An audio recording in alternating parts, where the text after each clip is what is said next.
Good.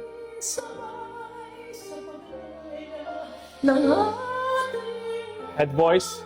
Balance. Yan. Head voice pa rin. Yeah, just sing it the way you would sing it, ate. Go.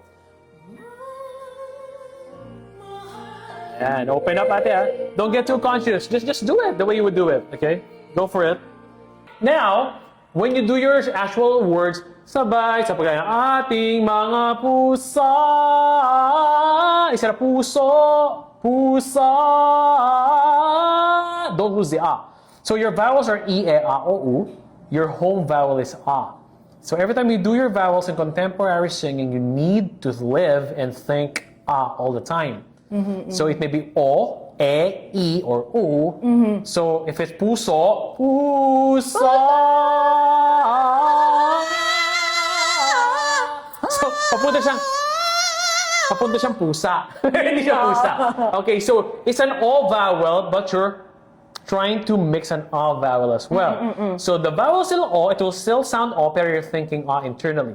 Sabay sa paglaya na ating mga pusa. May a, you're thinking a. See the difference? I'm just closing the vocal cords. It's like the concept of may garden ba kayo sa bahay niyo? Dilig ka ng plants, di ba? So for example, may nakasaksak na hose. Ngayon, normally the hose is a regulator in the end. So tanggalin natin yung regulator. It's just the hose in the hole. Now, I'm gonna turn on the faucet. Siyempre, labas lang yung water. Water. So paano ang direction ng water?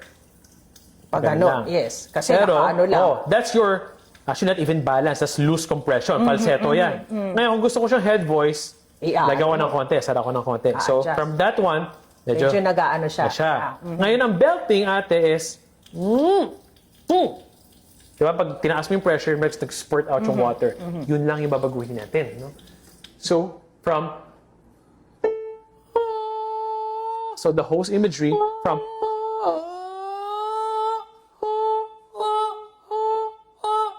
yeah.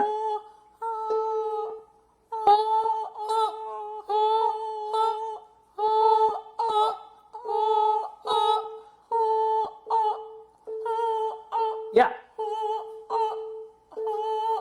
Without the tongue tension.